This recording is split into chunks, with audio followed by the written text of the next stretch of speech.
had 2,141 ballots cast.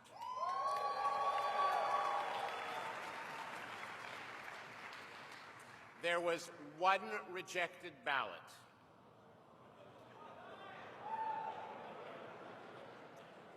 Therefore, there were 2,140 valid votes,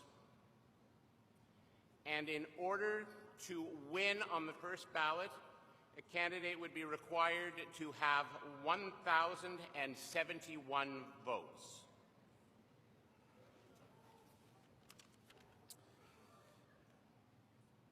Brenda Hollingsworth, 24.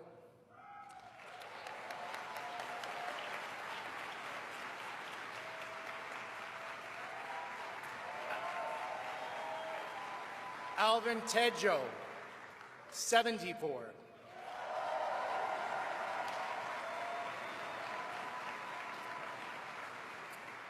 Mitzi Hunter, 122.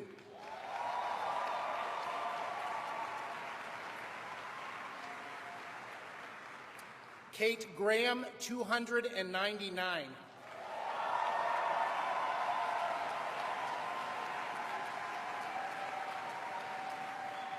Michael Cotto, 363, and the next leader of the Ontario Liberal Party and the next Premier of Ontario, Mr. Stephen Del Duca, 1,258.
There are very few things in life that can make me speechless, but this is one of those things.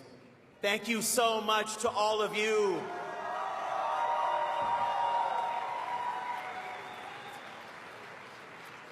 You know, earlier today when I had the honor of addressing this convention, I did tell a few stories. There are just two really short ones that I want to say, and I have to tell you the first one is something that has profoundly memorable for me, especially at this critical moment, standing here addressing all of you. It was 31, almost 32 years ago, and this is what makes this so incredibly special. When I was given my first opportunity at the age of 15 to enter into Liberal Party politics. My cousin Rocco Grassi, who's here today. Rocco, I know you're over there somewhere. Rocco asked me and my parents if I would go to a political meeting the following week. I didn't know for sure what the meeting was all about. Turned out, this is back in 1988, turned out that it was the largest and most hotly contested federal nomination meeting of that particular cycle. And I got to that convention hall. It was almost as big as this one. Thousands upon thousands of voters streaming in. Bright lights from the media, lots of electricity in the air. And in that particular moment, I fully understood as a 15-year-old what my cousin Rocco was looking for. Unskilled labor. I tell this story all over the province. In that moment, what brought me into our party, what brought me into our movement, was that need for unskilled labor. What has kept me consistently and proudly and enthusiastically involved in Liberal Party politics is our ability, when we are moving in the right direction, to deliver progress for the people that we are honored to represent.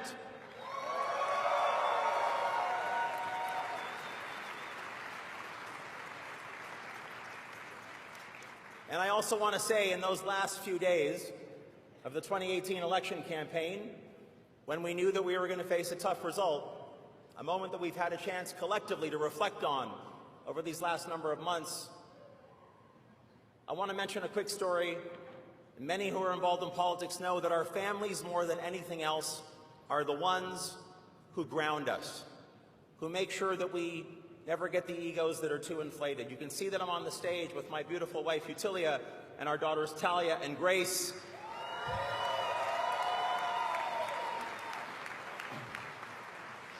One day, with a couple of days left in that election campaign, I was driving Talia and Grace to school, and we were talking a little bit about that campaign.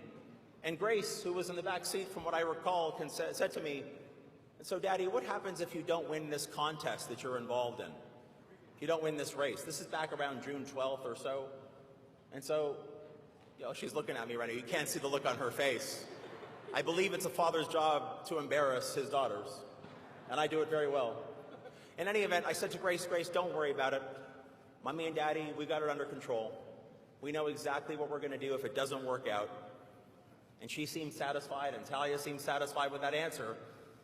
And then, without missing a beat, she looked at me and said, "Maybe you can get a job at Wonderland for the summer."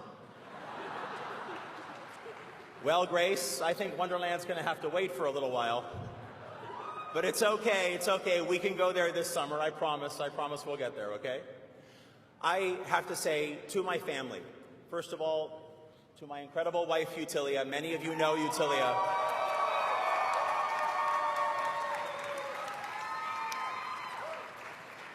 It is true that those of us who enter public life as elected officials or aspiring elected officials get the chance to stand at podiums in the spotlight. We get that limelight, we get that attention. Those who stand just a little bit beside us or behind us, in this case, in our household, in our family, in our marriage, Utilia is the absolute superstar of our family. She is. I told a story earlier today about my past and what happened in my family as we've come through the years. I think about often the journey that Utilia has taken throughout her life with her parents and her siblings who are all here today. In 1977, Utilia and her family arrived from Portugal. She was 7 years old, didn't speak the language. Here we are this many years later, and she has worked so hard. And she has excelled. 3 university degrees, an incredible, incredible career that she's carved out, and the most wonderful wife and mother, the very best role model for these 2 young ladies that I could possibly imagine. And I want to say in front of all of you, Utilia, thank you for giving me this chance, for supporting me all the way through this, for being the absolute foundation of our life, and for saying yes when I asked you to marry me. I love you.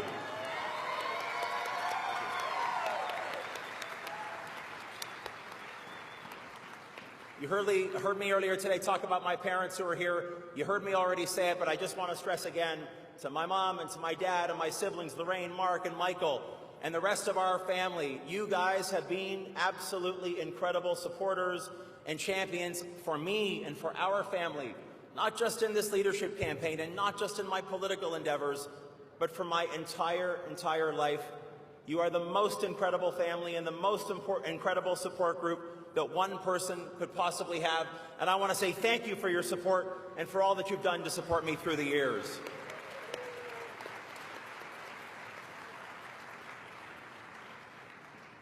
Over the course of the last 12+ months, I have been surrounded by an exceptionally strong group of individuals who have done everything under the sun to get me and our team to this particular moment.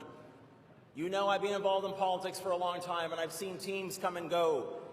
But the extended political family that came together to help support me and help support us through this leadership was literally out of this world. And so, to my co-campaign managers, Tom Allison and Milton Chan, I want to say thank you from the bottom of my heart.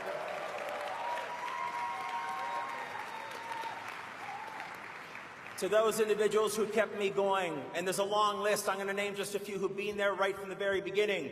Where's Gazi? Gazi, thank you so much. Thank you so much for your incredible work. To Fran and to Liz and to Ian and the Ontario Young Liberals. Thank you, OYL. To Barbara, to Nikki, to Ferd, to Mark, to David, Daniel, Omar, Charles, and the policy team. To everybody who came together to work on this campaign, you were all truly extraordinary, all of you. And in particular, I want to take just a quick moment to acknowledge and thank somebody who has worked alongside me now for nearly 7 years. Her name is Najwa Amin. She is here somewhere.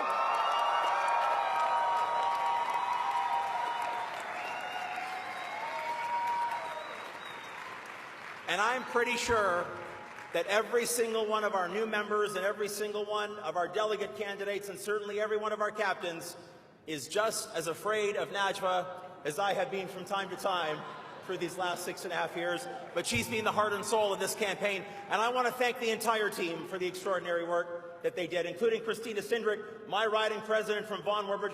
Christina, thank you so much. There's always a risk when you start to name names, you forget some. Really quickly, Sharissa, wherever you are, helped run our GOTV efforts in our convention, and Emma, who you saw in the video this morning, who spoke last night during Kathleen's tribute. I want to thank you all for the incredible support that you've given to me throughout this entire journey.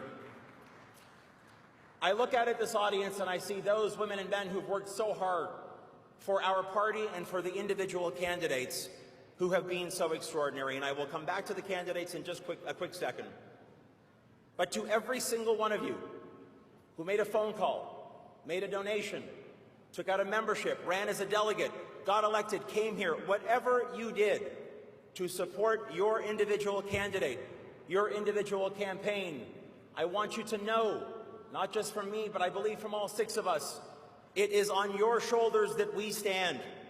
And you will all be, all of you, and the nearly 40,000 members of our party province-wide, you are the foundation of what we will create. And what we will create is a modernized political movement that will hit the ground running, that will win the next election, and deliver progress for the people of Ontario.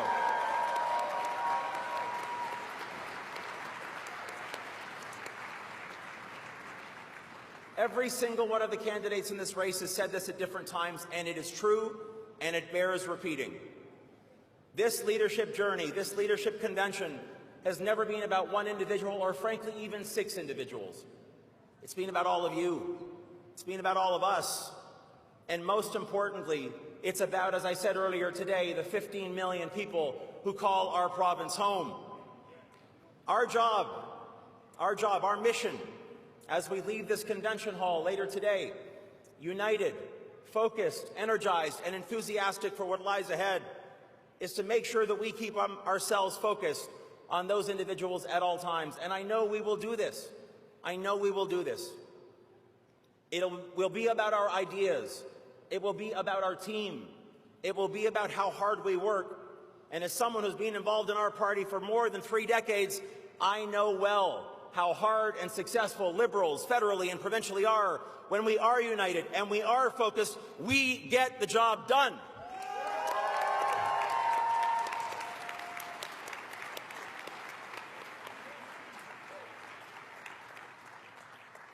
And now I want to say, as I come to the end of my remarks, I want to say to the 5 other women and men who put their names forward in this race, standing for political office is not an easy decision to make at any level, and it is a particularly tough decision to make when the stage is large and the attention is considerable.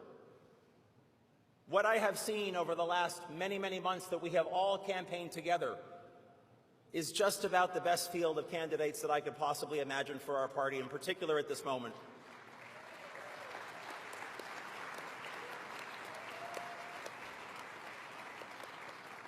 Three outstanding women, 3 outstanding men, I'm including myself in that category if that's okay, who worked relentlessly, put forward ideas courageously, ideas that are compelling, ideas that do need to be brought into the notion of what our platform will look like going ahead.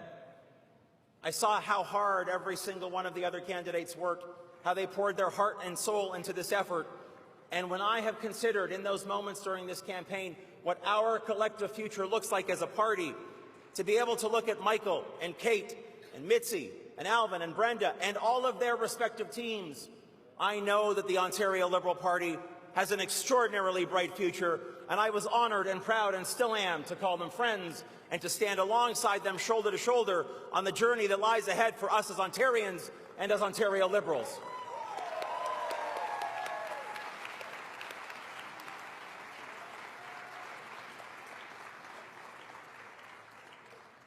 I want to say to John Fraser, as we said yesterday, to Brian Johns, to all of the people who've worked at our Executive Council as well, and our party staff, thank you so much, along with the volunteers, for organizing this incredibly successful, well-attended leadership convention. A big round of applause for our party.